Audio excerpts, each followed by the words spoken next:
franchise episode 3. So you guys can kind of see the scorecard from the last game where we had a great one.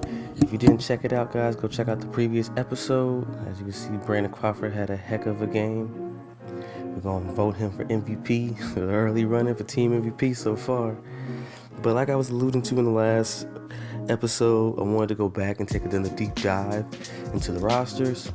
Take another look at some of the prospects that was added on this new roster I downloaded, featuring some of more people like Randy Rodriguez, Patrick Bailey's potential increased, and then a couple other people like Adrian Sugarstay. And I also want to highlight for a second our new signing in Gary Sanchez. It's ironic that I was thinking about signing him anyways, but in real life he signed for 1 year for $4 million to the Giants.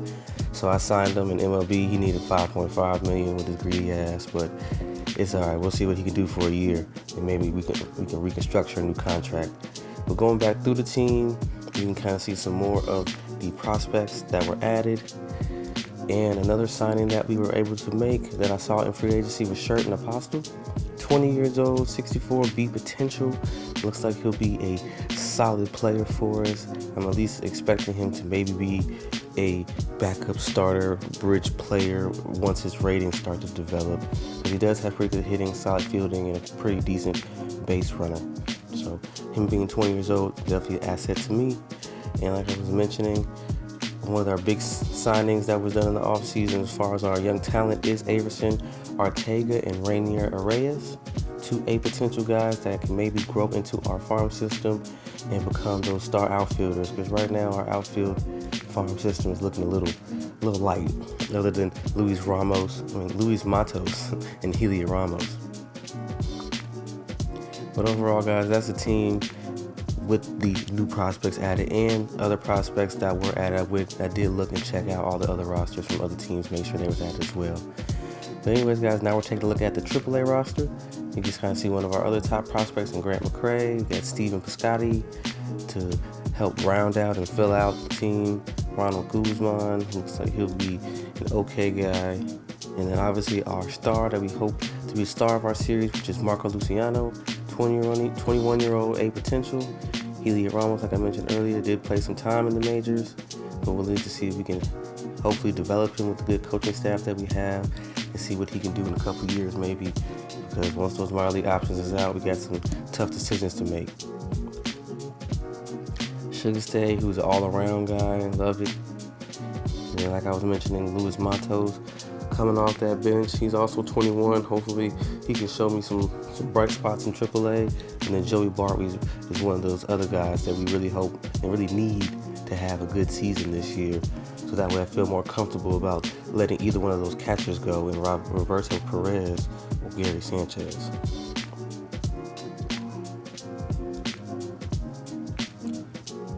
But yeah, guys, that's going to round out our AAA team as far as the lineup. When it comes to the pitching staff, the head of that staff is Joe Ross. And then as far as the young talent we have Carson Wisenhunt and our star pitcher, same age, same rating, and same overall as Luciano, and Kyle Harrison, a 3-pitch pitcher that throws lefty and has a mean strikeout rate on him. So hopefully he can get his skills honed up in the minors and be able to be that ace along Logan Webb in the starting lineup in a couple years. We're going through, filling out more of the relief pitching roles. We have Cole Waits and a couple other guys, but it definitely looks like as far as talent-wise, we don't have too much development other than Randy Rodriguez, as you're seeing on screen now, in our relief pitching. But Randy Rodriguez is also a good prospect, 59 A overall, throws a hard righty fastball. Maybe we can get him into the closing position later down the line when Duvall starts to get closer to hanging it up. But then we take a look at our AA team. We have Asan Diaz, who's a pretty good prospect. Already played in the majors for a couple seasons, 1 full year as MLB service time, but he's played in a few seasons. Hunter Bishop, who's just been slowly falling out of the farm system. Averson Arteaga, we're keeping in AA for now just due to his age, but hopefully he pops off and we're able to get him up to AAA soon. We'll probably make a spotlight video on him in the next upcoming episodes. And then we have Vaughn Brown, another good signing. And then Ryan Reckley, another very good guy with his speed and his already good fielding. If he just and the fact that he bat switch hitting, if we can just get that hitting stats, mostly the contact, get him some better contact, get on base a little more, we'll have a star to make in our hands. Can't beat that. Switch hitting, great fielding, fantastic speed. And then Casey Smith is another guy that we're going to look at that's been doing well in the farm system lately from the Giants in real life. So hopefully he can keep it going at the third baseman. But he definitely has some competition now with our signing of Shirt and Apostle, because with Apostle being 4 years younger, he's a little more valuable right now, being almost the same rating. Well, actually being a higher rating. And then Ruiz Rubio rounding out the AA lineup. But I think we should have some pretty good bats. I'm hoping some guys' bats come alive in the AAA and AA systems, just to see what we can do potentially towards keeping or removing some of our aging veterans on our big league roster. But then as far as the AA pitching, ain't really much to look forward to as far as talent-wise there. We have a couple C potential guys like Ryan Murphy and Mason Black that maybe have some chance to develop into a solid AAA player, or even a 4 or 5 spot starter in the bigs if someone gets injured, fill in pieces. But like I was mentioning earlier, guys, not really looking at too much coming out of our relief pitching farm system, as a lot of guys have D, C potential. Hopefully Dabovich, he used to keep a B potential in most games, but hopefully Dabovich can develop back into a pretty solid relief pitcher that we was hoping for. But anyways, guys, we're getting to the scouting for the beginning of the season, and the main thing I wanted to focus on was getting some strong starting pitching. Right now, we have a bunch of filling guys that we're overpaying, and the only person that's really a stamp in our relief pitching right now is Camelo Duvall and Logan Webb. So I thought focusing on pitching, especially on the west side, where get the hometown discount would be great, which is also why I stayed on the west and wanted to look at first base, because that's our next most needed position. As right now, other than Luis Toribio, we have no prospects really developing at the first base position, and we don't really have anybody who actually plays first. We have a lot of guys who play other positions that just went to first. Like Lamont Wade was an outfielder that went to first, and like Wilmer Flores is like a second baseman, third baseman that went to first. Austin Slater's an outfielder that just plays first. We don't have anybody who actually just plays the first base position, which is why we're ranked last in the corners. So starting pitching, first base, third base, and center field, as you can see on the screen in the bronze category, is definitely some positions we have to focus on. So to round out the Yankee series, we end up losing the second game, but we do end up winning 7-4 versus the Bronx Bombers. As we take a recap as to what happened in that 10th inning that made us lose 7-8. Pretty good swinging day. 4 people had home runs. Peterson brought in 3, but Wood gave up a good amount of earned runs in a little bit amount of time. So I already have some pitching trouble. But it's good to see us bounce back for that 7-4 victory to beat a pretty good Yankees team. Conforto had a 2-hit, 3 RBI game, and a lot of guys had a couple doubles in there, a couple double hit games. Let me correct myself. Conforto with a homer and 3 RBIs, like I was mentioning. Haniger somehow stole a base, and Manea put out a pretty solid outing, 3 earned runs, 6 innings pitched, a few strikeouts. We'll take it. So next thing that I wanted to focus on was I did want to put a spotlight on that star shortstop that we're hoping Crawford will be Crawford's replacement pretty soon in Marco Luciano. With this being his 3rd game, a new series versus a new team, I thought this would be the perfect time to kind of see how he's developing so far while it's still early in the season, and see if he can be that star, because we need it. Because after Crawford, he's that next man up, other than Averson Ortega. But with them both having some positional flexibility, I think he'll work out just fine.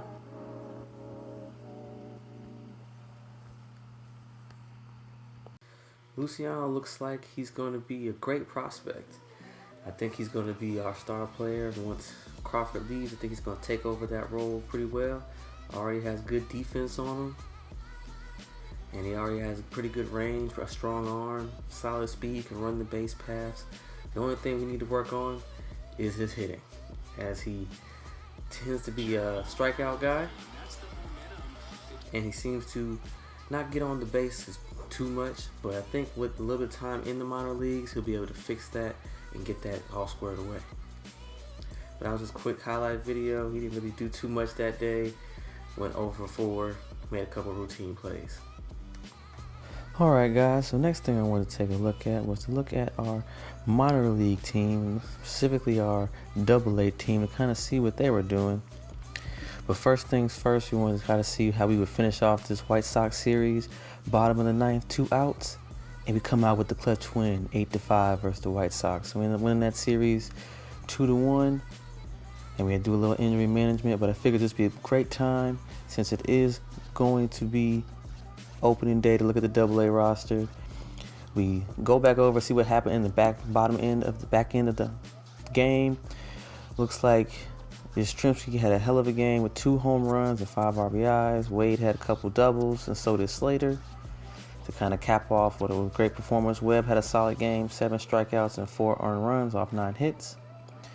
But like I was alluding to earlier, guys, we're going to go ahead and take a look at the lower part of our farm system in that AA lineup and kind of see how it is going to be for them on opening day. Thought it would be a great matchup with our AA ace in Loudon Ropp going up against one of the top pitching prospects in the farm system, Andrew Painter. And so I kind of quick simmed through here to kind of go through quickly to kind of see the first couple innings. Not too much happened. Both teams kind of was going in and out of a groove. Got a couple runs, got 1 run on our side, and they ended up coming back in the later innings and tying the game up,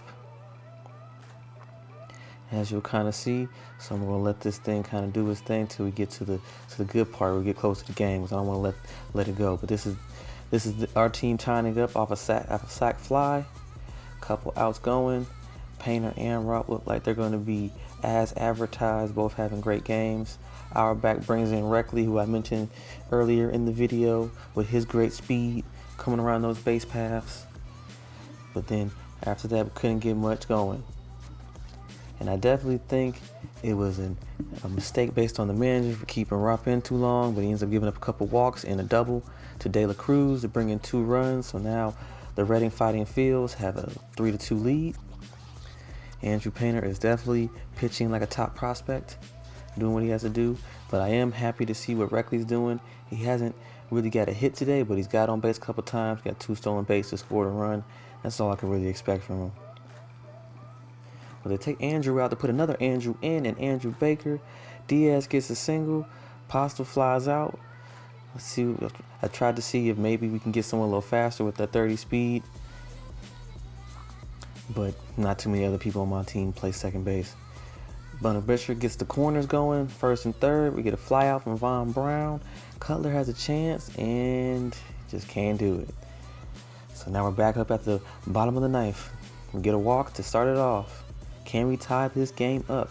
We have Averson Ortega gets a pop out. And the fielder's choice by Reckley, and our man who brought the only other runs in, and gets caught stealing on a hit and run. Maybe I shouldn't have been so aggressive, but I was trying to go for that win. Heck of a outing by Andrew Painter. Looks like he's going to be pretty much called up to that AAA lineup pretty soon. But we had a pretty solid performance. A couple guys I wanted to hit a little bit better. But that'll wrap up opening day for our AA team. Our AAA team seems to still be winning, as well as our Major League team.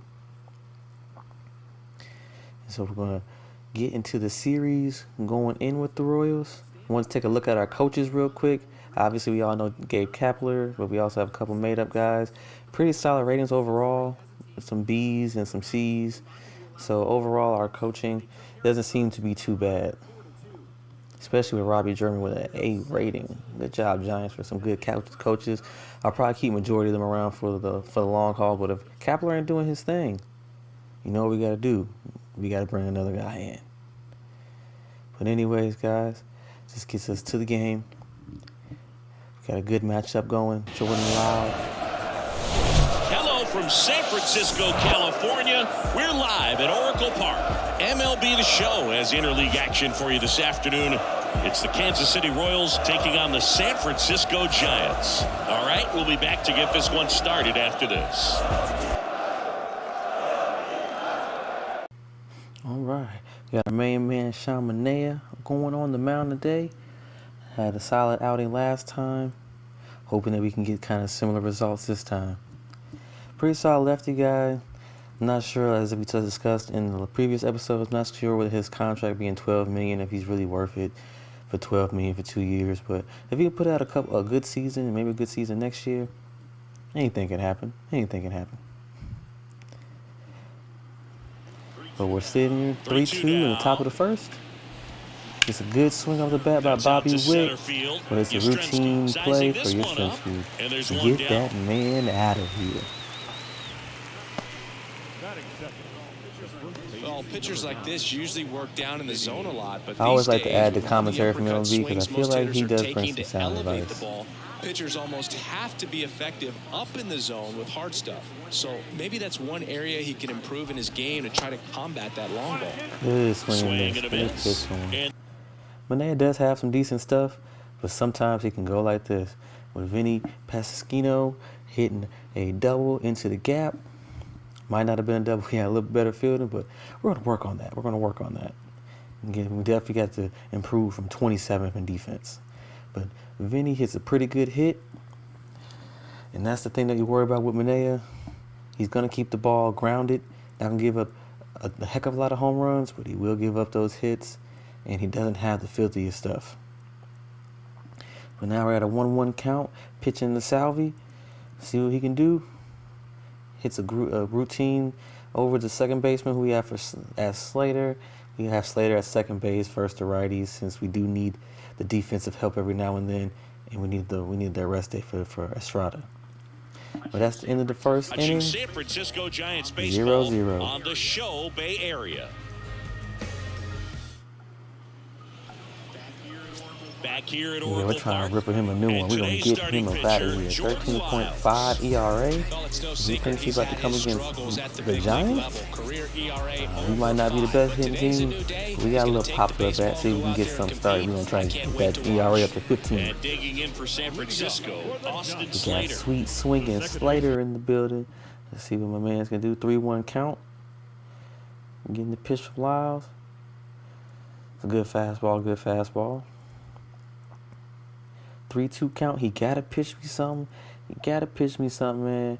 And there goes sweet swinging Slater with another hit into the gap. Nice single. We like that. And you guys can hear the crowd going crazy, man. Y'all hear that crowd? You gotta feel the atmosphere out here at Giant Stadium, at Oracle Park, as they call it. One of these days, I'm gonna hit a home run in the McCovey Cove like Bonds used to do. But 3-1 count for Conforto. We still got Slater at first. Conforto gets a nice line drive, nice grounder through the second base shortstop. Good hit. I'm telling you, our top of our lineup has been swinging really good at the beginning of this series. If we can get that throughout the series, we'll at least have opportunities to get in runs, which is all I can ask for. You're gonna swing and miss sometimes, but you're gonna swing and get some hits.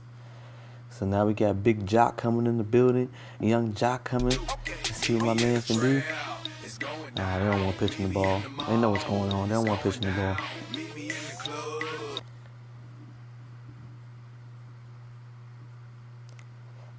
I gotta throw my man something. Gets a nice line drive, another grounder down the field. And guess what we got? Good old bases loaded.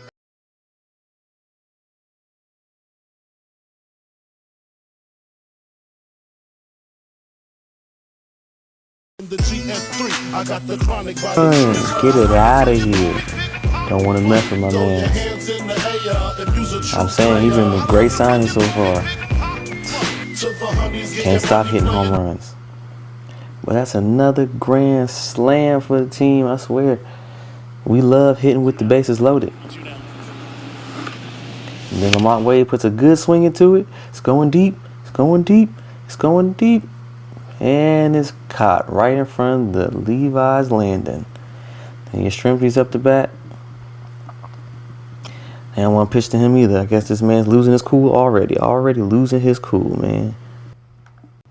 Yeah, Stroud with the bat has a pretty good swing in it. It's going deep. Hit pretty well. Going far, but right at the right fielder for a good out to end the inning. But at least Mitch Haniger has come to play, hitting that grand slam, bringing us up to 4-0 early in the first inning. Well, end of the first inning. Going into the second inning, Manaea was having some control issues, wanted to walk the first batter. So now we already have somebody coming up. Oliveira's already at first with Massey coming up to the plate, hitting with the changeup. And that gets rocked, smoked all the way to the backstop. Haniger picks it up. Massey's going to get the second, and that's going to be the first run in the game for the Royals. What a good swing. Yeah, that's the thing I worry about with Manaea. He's a good pitcher at times, but sometimes he can be very, very hittable. He's going to keep the home runs down, especially being at Oracle Park, being a pitcher's park, but he's still giving up a good amount of hits. Got a full count going on to Drew Waters, and he lines this over. Crawford slides for it, but can't pick it up in time, and Drew Waters is safe. So we got plays at the corners with the first and third getting covered.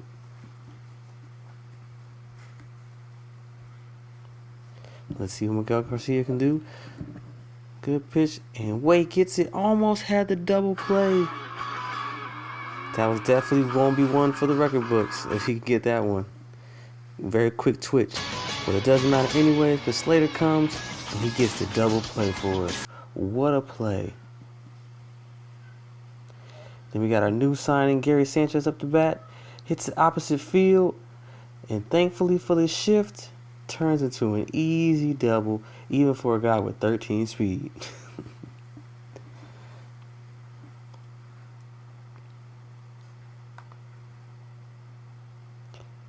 What a good swing in the bat that was.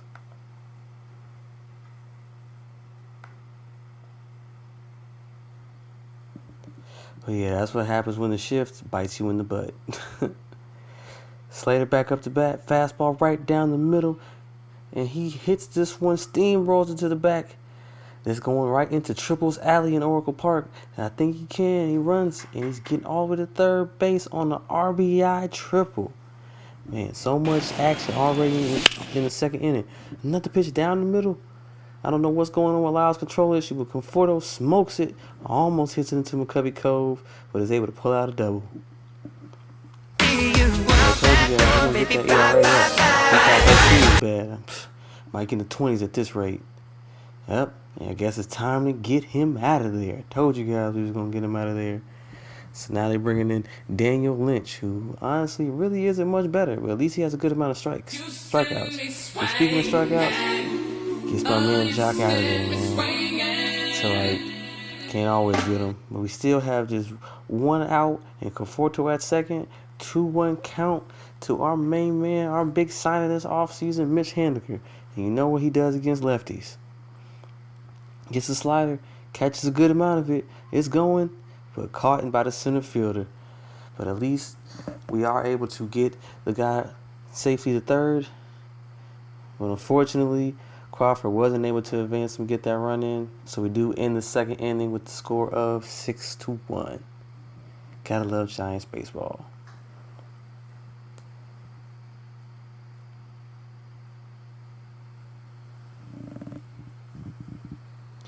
Move on to the top of the third. One out already. Got the corners. Pitching to Salvi. And we get him. One heck of a slider. Might have had the hometown discount at that one being in the Bay Area. But nonetheless, if we get Manaea to hit backdoor sliders like that, we're in business. 3-1 count. 3-2 count. Full count to Edward Oliveira in the third inning. See what he can do. And he walks. Looks like he might be messed up on this one, guys. We did the same thing back, and I'm committed to double play. I mean, not to double play. We committed bases loaded. We gonna definitely need a double play to get this one, get ourselves out of this one. So we had to go and see what Monet was doubling up to, since he was high on his pitch count for the be 3 innings pitched. I mean, to already be at 72 is a lot, but hopefully he can get himself out of this bases loaded jam. Throws a terrible pitch, but on a 2-2 count has a chance to redeem himself. Throws a slider on the outside, and I don't know what's going on today, but this umpire seems to love Sean Monet today. We'll take another strikeout to get us out of the bases loaded jam in the 3rd. Going on to the 4th, Gary Sanchez hits another one. Oppo Taco over the backstop, automatic ground rule double. Check out that nice swing again. He doesn't get the best contact based on his attributes, but we can't expect things like this: deep doubles, strong hits. So we're looking for Jock in a 2-2 count, 2 outs, and he also smokes one opposite field. And he's able to bring in our catcher Gary Sanchez to get this game at 7-1 in the bottom of the 4th. Looks like Jordan Lyles' replacement isn't much better than what he was doing. He's already homered in this game. Up again, and like I said, guys, you know he's always dangerous versus any lefty. The GS3, I got the chronic by the tree. Throw your hands in the air if you's a true player. To the honeys getting money playing. You don't miss those. Them Steph Curry from the 3-point line easy. That's too easy. They try to give Haniger the MVP for the season already, the way they're throwing pitches right down the middle, home run derby champ at this point. But that was a heck of a game. Had to finish the rest of it up due to it being mercy rule at that point. Ended up winning that, closing it out 11-1, guys. But as always, appreciate you guys watching the game, enjoying the content, and if you like, man, you can always subscribe. As always, guys, peace, love, blessings.